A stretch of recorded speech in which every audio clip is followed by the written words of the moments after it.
Honorable Speaker,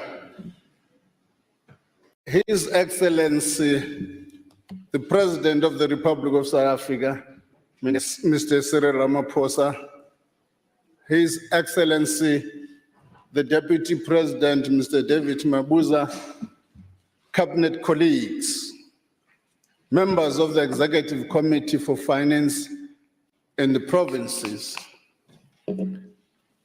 I have got the honor of having a guest, the Minister of Finance of the Democratic Republic of Congo, who is around us today.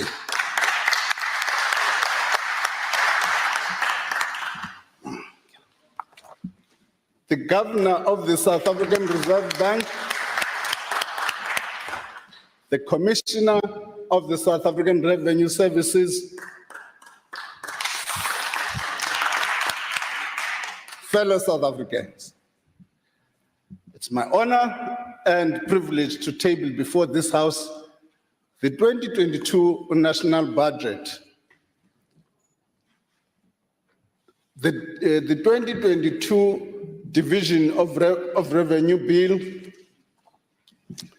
the 2022 Appropriation Bill, the second Adjustment Appropriation 2021-2022 Financial Year Bill, the Estimate of National Expenditure, the 2022 Budget Review, and this budget speech. Madam Speaker, we stand here galvanized by the State of the Nation address delivered by His Excellency, President Cyril Ramaphosa. The President reminded us that as we face steep and daunting challenges like we have done in the past, we will overcome. To do so, we need to strike a critical balance between saving lives and livelihoods while supporting inclusive growth. The budget presents this balance. Our economic recovery has been uneven and risks remain high. We must proceed with caution. In the 2021 medium-term budget policy statement, we committed ourselves to charting a course towards growth and fiscal sustainability. This budget reassets this commitment. It narrows the budget deficit and stabilizes debt. It also extends income and employment support to the most vulnerable, addresses service delivery shortcomings, and provides tax relief. We come back in a moment to those areas. However, these interventions cannot replace the structural changes our economy needs. Difficult and necessary trade-offs are required. The world economy is expected to grow by 4.4% this year. This is lower than 4.9% we anticipated at the time of tabling the medium-term budget policy statement. The Omicron variant of the coronavirus caused many countries to impose restrictions to manage its spread. In addition, continued imbalances in global value chains have limited pace of the world economic recovery. The South African economy has not been insulated from these global developments. We have revised our economic growth estimate for 2021 to 4.8%, from 51% at the time of the tabling of the medium-term budget policy statement. This revision reflects, Madam Speaker, a combination of the impact of changes in the global environment along with our own unique challenges. Commodity prices, which have supported our economic recovery, slowed in the second half of 2021. Also, violent unrest in July and restrictions imposed to manage the third wave of COVID-19 further eroded the gains we made in the first half of the year. Industrial action in the manufacturing sector, particularly the steel sector, also the re-emergence of load shedding also slowed the pace of recovery. The real GDP growth of 2.1% is projected for the 2022, which is an upward revision from what we said at the time of the medium-term budget policy statement. Over the next 3 years, GDP growth is expected to average about 1.8%. Tax collections since the time of the medium-term budget policy statement have been much stronger than expected. We now estimate revenue for 2021-22 to be 1.55 trillion. This is 62 billion higher than our estimate from the 4 months ago, and 182 billion higher than the estimate from the last year's budget.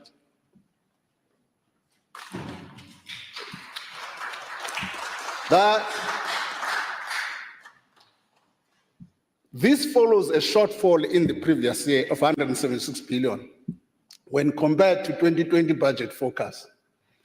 This positive surprise has come mainly from the mining sector due to higher commodity prices. The improved revenue performance is not a reflection of an improvement in the capacity of our economy. As such, we cannot plan permanent expenditures on the basis of short-term increases in commodity prices. To be clear, any permanent increases in spending should be financed in a way that does not worsen the fiscal deficit. We have also seen higher revenues from other sectors and other tax instruments, such as personal income tax and value-added tax.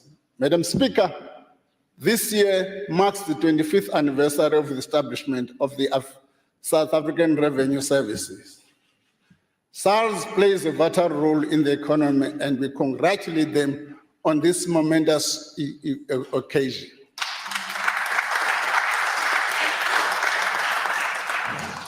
We also welcome the current modernization of its infrastructure at border posts such as Bay Bridge to facilitate greater trade.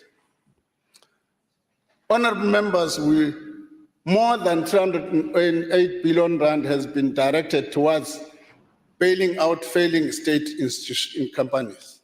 Since 2013, frontline services and infrastructure reduced by 256 billion rand.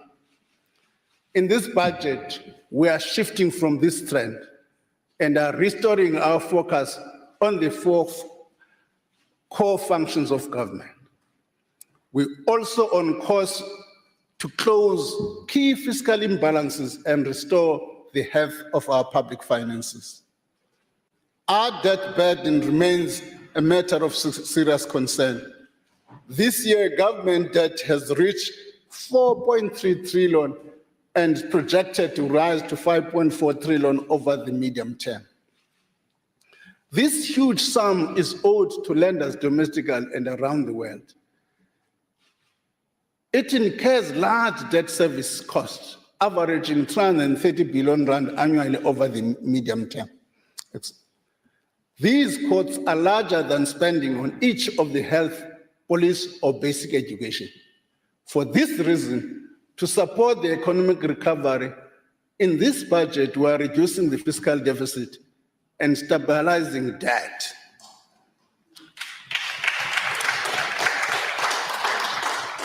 The consolidated budget deficit is projected to narrow from 5.7% of GDP in the fiscal year 2021 to 2022 to 4.2% of GDP by 24-25. We now expect to realize a primary fiscal balance where revenue exceeds non-interest expenditure by 2023-24. The debt ratio will stabilize at about 75% of GDP by 24-25, and this is 3% points lower than we had projected when we tabled the medium-term budget policy statement. Can you see all of these things are positive?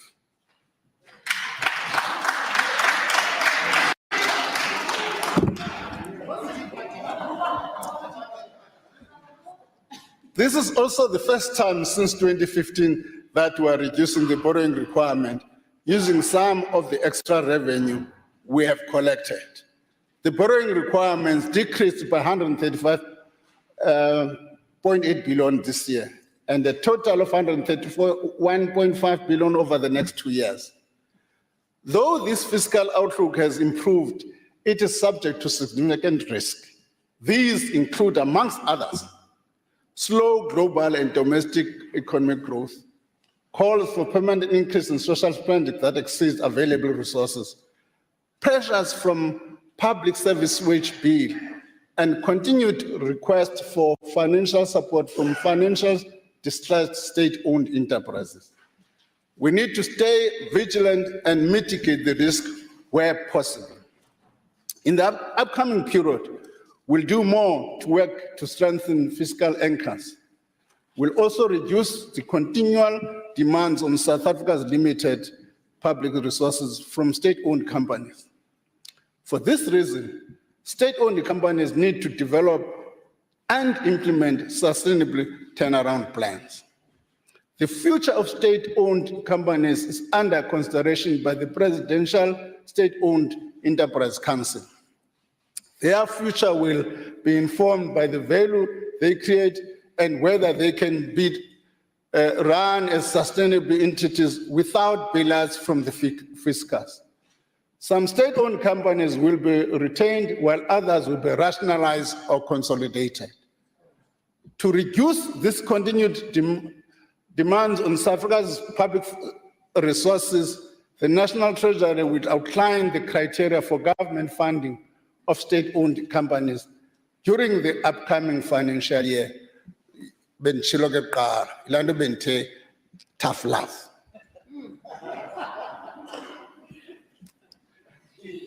We are aware that Eskom's debt situation remains a concern for its creditors and our investors alike.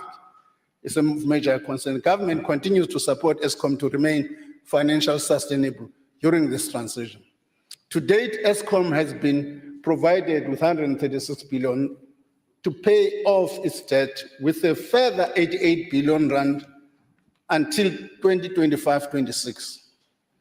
We acknowledge, however, that Eskom is faced with a large amount of debt that remains a challenge to service without assistance. What that means, if I may just explain, people have said, if we dissect Eskom's debt, there's a component of it which they call distressed debt. Whatever Eskom can do, it can be able to fund it. One or the other, we've got to create some magic within the fiscus to deal with that.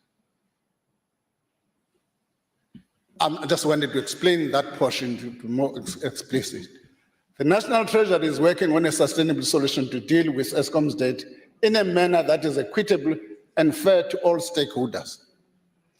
Any solution will be contingent on continued progress to reform South Africa's electricity sector and Eskom's own progress on its turnaround plan and its restructuring.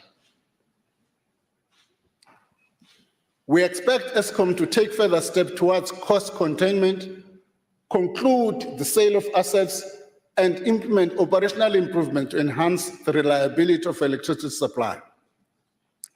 The outcome of this work, which is legally and technically complex, will be announced within the next financial year. Madam Speaker, we have taken action to reform the electricity sector. This encompasses the lifting of restoration threshold for embedded generation to 100 megawatts. It also includes amendments to the Electricity Regulation Act of 2006 and the new generation projects that are coming online over the next few years. These interventions demonstrate the commitment of this government to solve South Africa's electricity supply challenges. Madam Speaker, we have had more than a decade of economic stagnation. All true sustained economic growth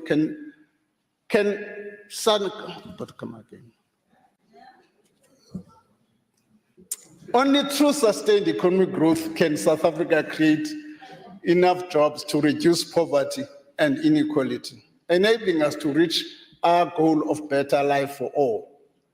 The economic reconstruction and recovery program remains essential to growth.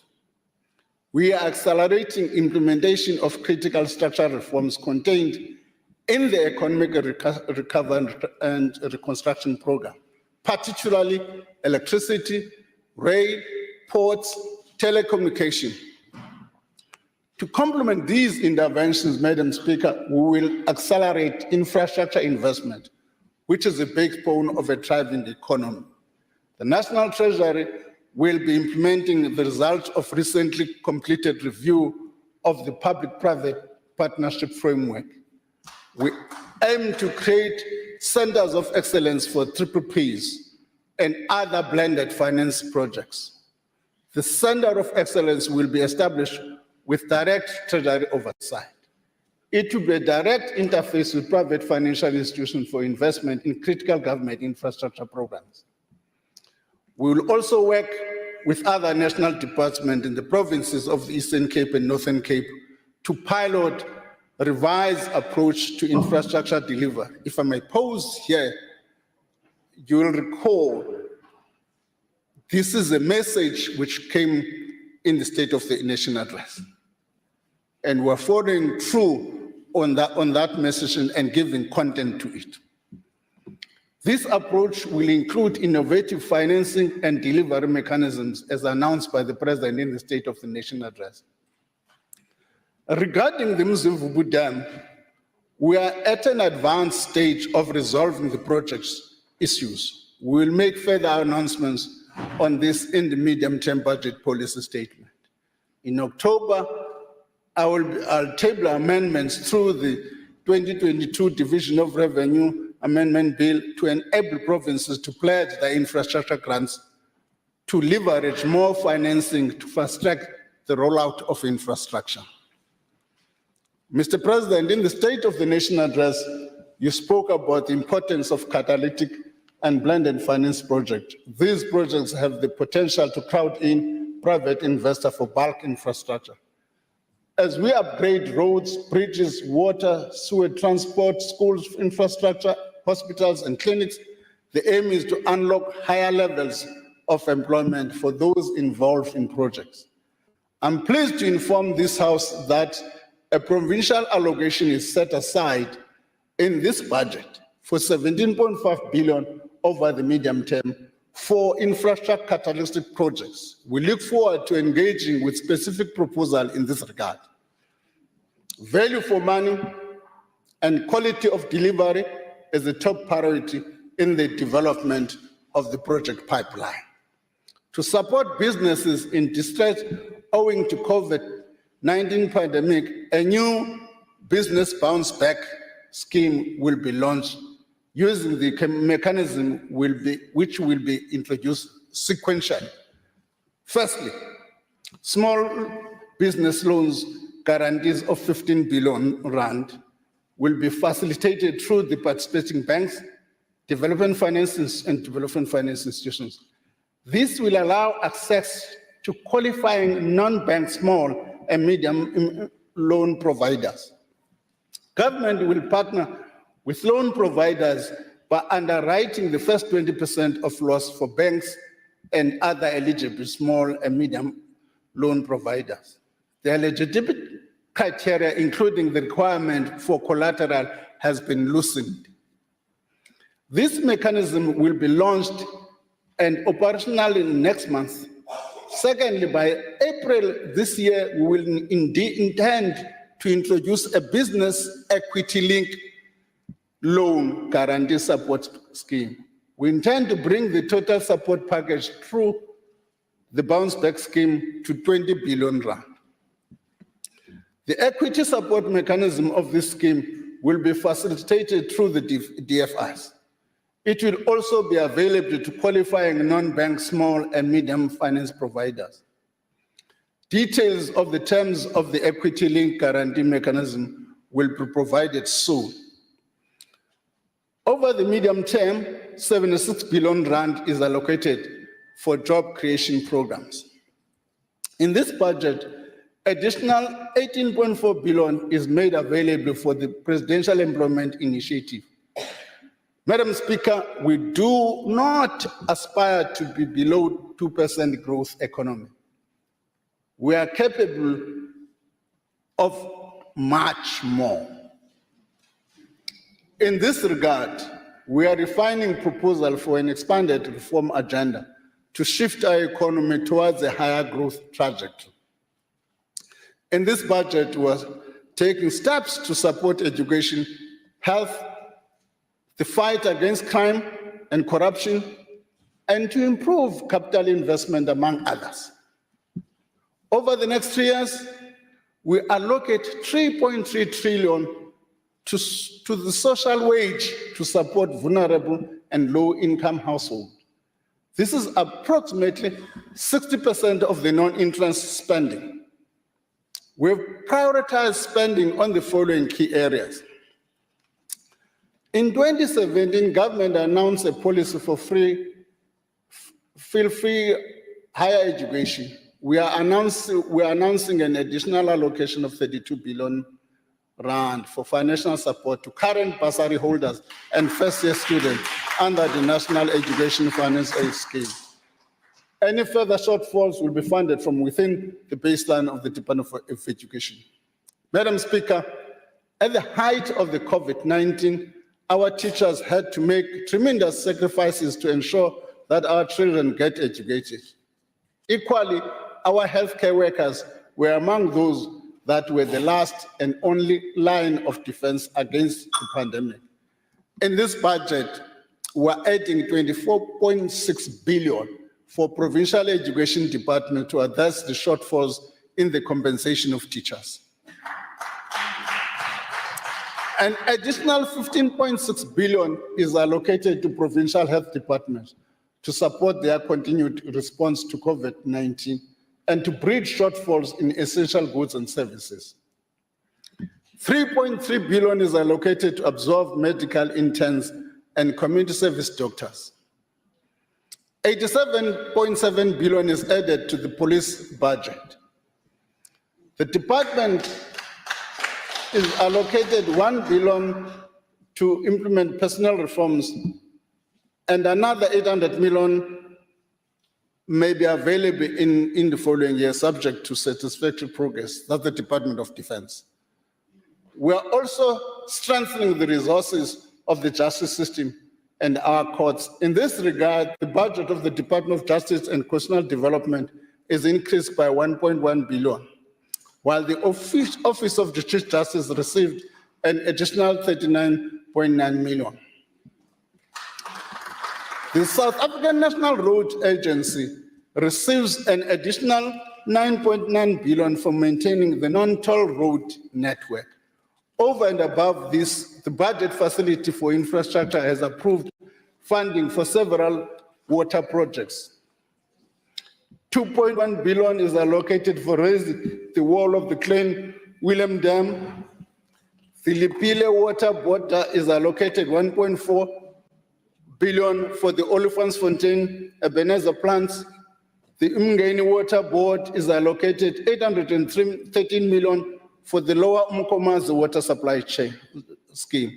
I'm pleased to announce that the project to maintain 6 border posts, including Bait Bridge, is at an advanced stage of preparation. Feasibility studies have been completed and a request for proposal will be issued in March 2022. Madam Speaker, we watch in outrage and sadness as flames devour the buildings in which our Constitution was born. I'm gratified to learn of the enthusiasm of South Africans who want to be part of rebuilding Parliament. I'm looking forward to truly a national effort for this. The Department of Social Development will receive the largest allocation of 58.6 billion over the medium term for the following. First, to initiate a new extended child support grant for double orphans. This is to encourage the care of orphans within families rather than foster care. Second, to provide inflationary increases to permanent social grants. For 2022-23 fiscal year, the old age, war veterans, disability and care dependence grants will increase by 90 Rand in October. The foster care and child support grants will increase by a once-off 20 Rand in April. Thirdly, 44 billion Rand is allocated for a 12-month extension of the 350 social relief grant, total distress grant. Honourable members, the social relief distress grant was introduced in 2021 as a temporary relief measure in view of the plight of those who have lost economic opportunities and were adversely affected during the worst periods of the pandemic. These emergency grants added to the country's already extensive social safety net. South Africa now pays grants to more than 46% of the population. Finally, the 2022-23 contingency reserve is increased by a 5 billion Rand. This provides for an amount already approved in the previous budget for the Land Bank to be paid in the new financial year. We remain committed, if I may come back to the Land Bank issue, precisely because of the difficulties in settling with the lenders on time. We couldn't make the transfer during this financial year. Progress is being made in settling with the lenders, and we think by the beginning of the financial year, we'll make progress, and we're making that 5 billion available for the next financial year. We remain committed to controlling those parts of the budget that are permanent in nature, including by arresting historical rapid increase in the public sector wage bill. Compensation spending will increase marginally from 665.1 billion in 2021-22 to 702 billion in 24-25, at an average annual rate of 1.8%. As indicated in 2021 medium-term budget policy statement, we have allocated additional funding of 20.5 billion Rand in 2022-23 to meet the cost of implications of the 2021 Public Service Wage Agreement. A public sector labor summit is scheduled to take place as from the 28th to the 31st of March. This summit is an important opportunity for stakeholders to engage in building sustainable public services and remuneration guidelines. Basic municipal services require more support, especially for the poor.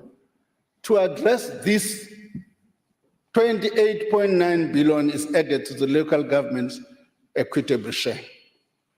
Madam Speaker, we are making these allocations to uplift and provide services to our people. These funds must be used for the purpose they are meant for. Currently, 175 out of the 257 municipalities are in financial distress. We stand ready to work with Parliament and all oversight bodies to hold municipalities accountable for delivery of these services. At the same time, our municipalities and other institutions cannot survive if they do not receive payment from those who consume their services. We urge our people and government departments to pay their municipality bills. Municipalities are also required to improve their service delivery mechanism and to ensure that billing systems are fair and efficient. Madam Speaker, corruption is a major blight in our country. It has lowered our economic growth potential, made us physically more vulnerable, and severely weakened the capacity of the state. Accounting officers need to ensure that their procurement processes have integrity, provide value for money, and are free from interference from political people like me. We also need to be clear on what we are fighting. We must differentiate between corruption and minor transgressions and the rules of policy or rules of policy prescribed that are audited or as irregular expenditure. The National Treasury is engaging with Auditor General to continue to ensure transparent disclosures of minor transgression, but outside the financial audit process. As I indicated last year, the public procurement bill will be tabled before this Parliament. In the light of the current Constitutional Court judgment on the preferential procurement regulations and the first Zondo Commission report highlighted abuses in state procurement, we are revising the bill to take account of these developments.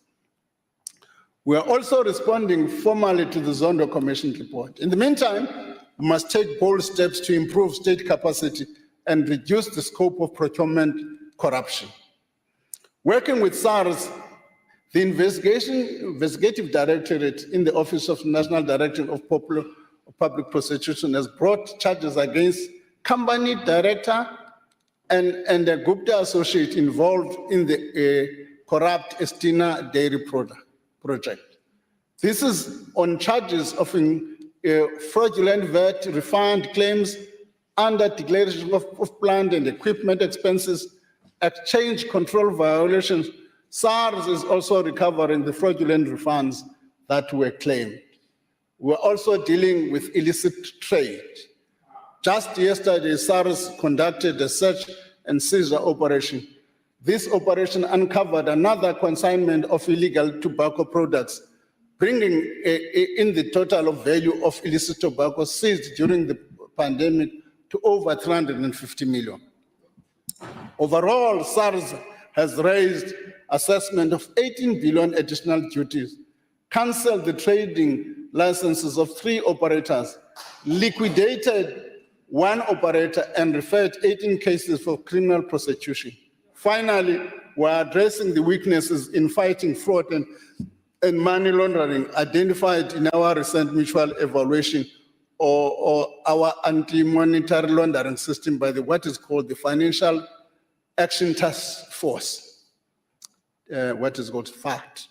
Madam Speaker, households and businesses are still under financial. No, it's how it is spelled.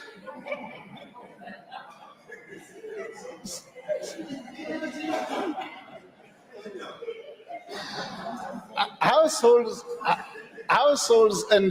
are still under financial pressure and are coping with higher obligations, the effects of COVID-19 and increased fuel prices. Now is not the time to increase taxes and put the recovery at risk.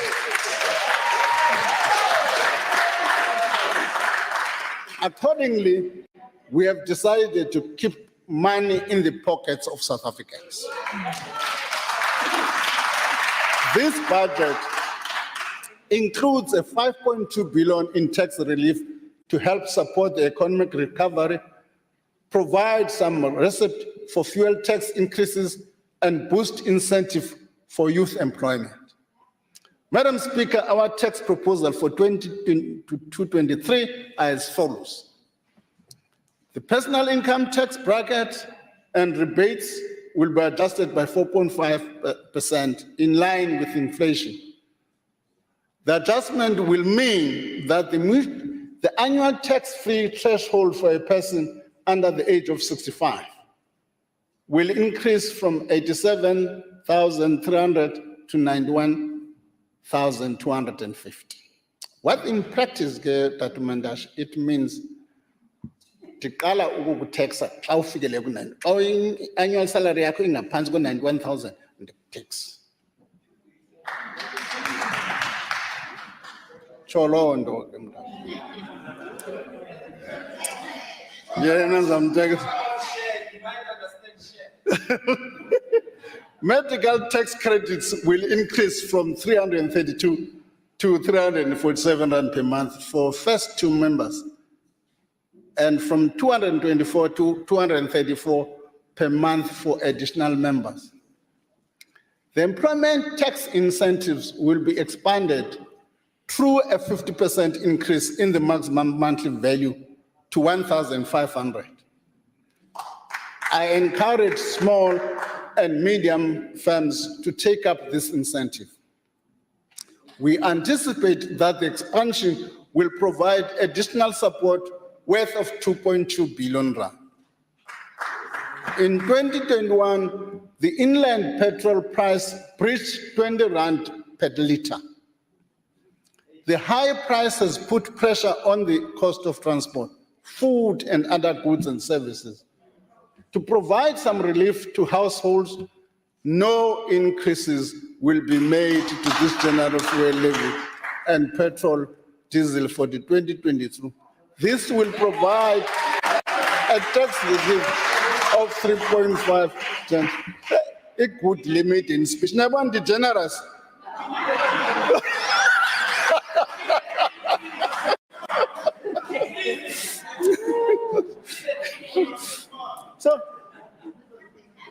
So that's 3.5 billion to South Africans. There will also be no increase in the, but before stepping the fuel increase, a sentence I've not inserted here. I've had discussion with the Minister of Mineral and Energy. We are in agreement. We've set up teams. The intention is to review the fuel price, its structure moving forward, because the intention is to make sure that we can have a petrol price which is competitive with this economy. So our teams will make this and will make the announcement in due course. There will also be no increases in the road accident fund. No increase again.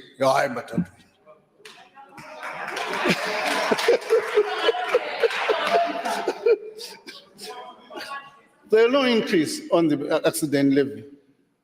I've made the point between myself and Minister Mandasha to agree on the review of all aspects of the fuel price is needed. Our team have already begun to engage on this critical work. Restructuring the corporate income tax system is an important part of our efforts to create a conducive environment to business to grow, increase investment, and employ more people. As announced in the 2021 budget, the corporate income tax rate will be reduced from 28% to 27% for companies with the years of assessment ending on or after the 31st of March 2023. This will be complemented by a base broadening measure to ensure that there's no negative impact on revenue. Excise duties on alcohol and tobacco will unfortunately increase by between 4.5 and 6%. The increase means that as from today, a 340 millimeter can of beer or cider will cost 11 cents more. A 750 bottle of wine will be 7 cents more expensive. A bottle of sparkling wine will cost an additional 76 cents. A bottle of spirit, whiskey, asbahlanga, the 4.83 cents. A packet of cigarettes will cost an additional R1.03. 25 grams of puffed tobacco will cost an extra 37 cents. 23 grams of cigar will be cigar bandagwetu masisiti. Sipezu R6.77 more expensive. Government also proposes introducing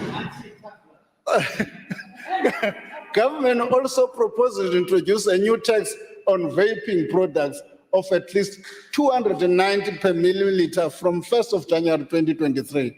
The rationale for that is not part of the tax system now. We've got to go through the processes required by law of consultations and all of the. I would have preferred to introduce it today. A new tax will also be introduced on beer powders. After 3 years of no changes, the health promotion levy will be increased by R2.31 per gram of sugar. Madam Speaker, the structure of the economy will need to change to adapt to the needs of addressing climate change. As we reduce emissions, communities must not be left behind as production shifts to greener solutions. There are opportunities to access international finance to help pay for this just transition. The National Treasury is working with the new head of Presidential Climate Finance Task Scheme on accessing these resources. Khona ke abantu abathi manibeke transparent so early. I don't know about transparent ngoba ikafika imali bathi manibe transparent before ndiyifumane. I don't know how does that work. The carbon tax is the main mechanism to ensure that we lower our greenhouse emissions. The carbon tax rate will increase from 134 to 144 rand, effective from the 1st of January 2022. As required by legislation, the carbon fuel levy will increase by 1 cent to 9 cents per litre for petrol and 10 cents per litre for diesel from 6th of April 2022. The first phase of the carbon tax with substantial allowances and electricity price neutrality will be extended to 31st December 2025. However, in line with our commitments at COP26, the carbon tax rate will be progressively increased every year to reach $20 per ton. In the second phase, from 2026 onwards, the carbon tax rate will have larger annual increase to reach at least $30 by 2030, and the allowance will rapidly fall away. As the allowances fall away, we urge all our companies that have not already done so to develop plans to progressively reduce their emissions over the next 10 years. Otherwise, they will face not only my tax, but have difficulty in exports. Our exporters will face overseas border taxes for carbon-intensive goods such as iron ore and steel, which will reduce their competitiveness. Madam Speaker, you will note that we have not increased taxes in the major revenue-generating categories such as personal income tax, VAT, and general fuel levy. We have reduced the corporate tax rate and broadened the tax base. However, let me restate my earlier caution that if there are permanent expenditure increases in the coming years, we have no choice but to revisit. We'll have to look at increasing some of the taxes. Madam Speaker, in these trying times, and without compromising our ability to collect revenue, we've managed through these tax proposals to keep money in the pockets of South Africans and to create conditions for greater investment in the economy. Just before declaring retirement, remember, somebody will say, oh, you said you've got 182 billion rand last year. You were transparent, you ain't Nikumba ntending ani tax. Tisebenza yona la mali. That's why we're not increasing taxes. We can't say when you get such big amounts of money and so on, and we're transferring that and putting money into your pockets. That's what we have done. Transparent. Then also Fundani budget review helps you on Tax 1, Chapter 4, on debt, Chapter 7. So let me go. Retirement funds play a critical role in channeling savings into productive investment. There's been this outcry about Regulation 28 of the Pension Funds Act, which sets out criteria through which these funds may make investment. After consultation, changes have been proposed to these regulations to enable greater investment in infrastructure by the funds. After consultation again of these changes, The amendments will be gazetted next month.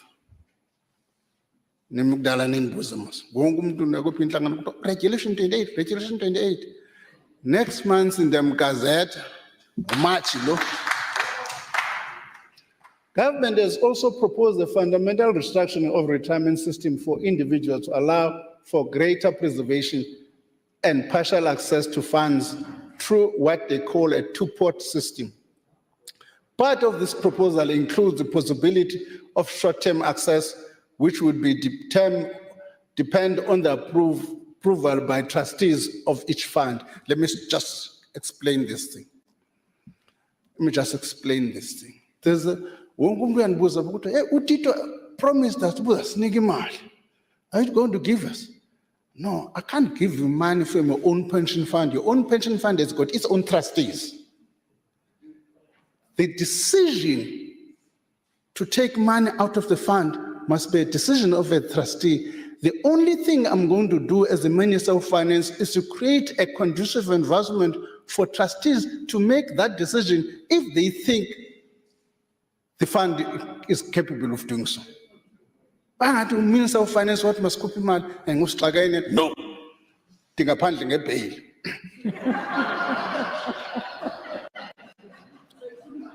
No. Your trustees must make the decision.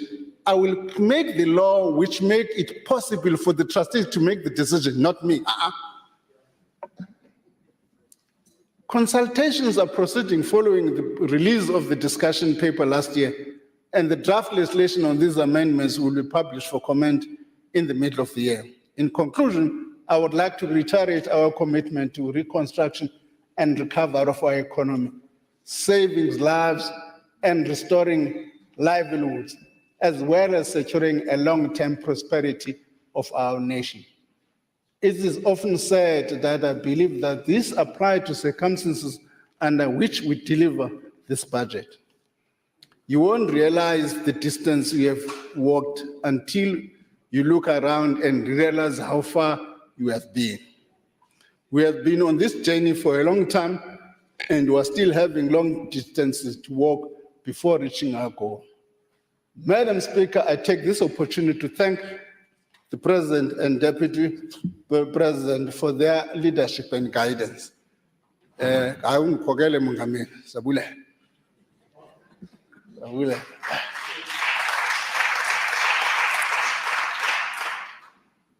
my Deputy, Dr. Masondo, for his support. The Treasury team, led by the Director General, who is finishing 23 years this year, Dondo.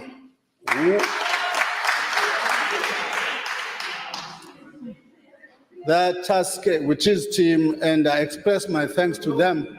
My sincere gratitude also goes to the Commissioner of the South African Revenue Services, Edward Kwesman, and the hard work of SARS. Many thanks to the Governor of the South African Reserve Bank, Mr. Shisa Kanyako, and staff of the bank. Let me also thank my colleagues in the Ministers' Committee on Budget and the Budget Council and the MSs for Finance for various provinces who have shared the load and tough decisions that have made in this current environment. Similarly, my parliamentary committee members of Finance and Appropriation, I express my sincere appreciation. Even when I mess up, they always call me and bring me to line. Finally, we will tribute to millions of South Africans who have resilience and courage during these times of pandemic and economic hardship, and is an inspiration for all of us. No, andikwazi ungabuleli family yami nonkosikazi wami lungincebisa kahle kanga.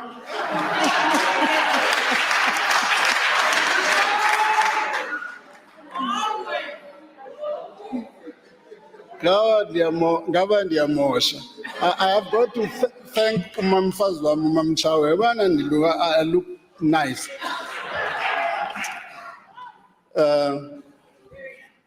With those few words, Madam Speaker, Thank you very much.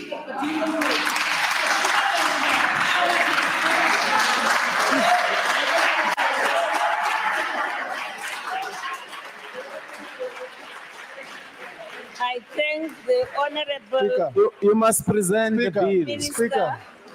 Speaker, Yes, Honorable Member. so the standard practice is that, I don't know whether we must stand up or speak sitting down. The standard practice is that when a Minister of Finance finishes the budget speech, must introduce the bills, which must be deliberated and then refer them to the committee. He did not do so. Honorable. He has not done so, so he's amateurish. He must go back and table the bills. He must go and table the bills there. We You've made your didn't hear point him. of order. Take your seat, Honorable Mandashe. Take your seat. Take your seat, please. Thank you very much. Honorable Shivambu, you may have missed this right at the beginning of his speech. The Honorable Minister did table the documents. You must do it again. I wish to protect him now. Thank you very much, honorable members. The Khayelele. papers tabled by the minister will be referred to the relevant committee. That concludes the business for the day. The House is adjourned. Long live the Speaker!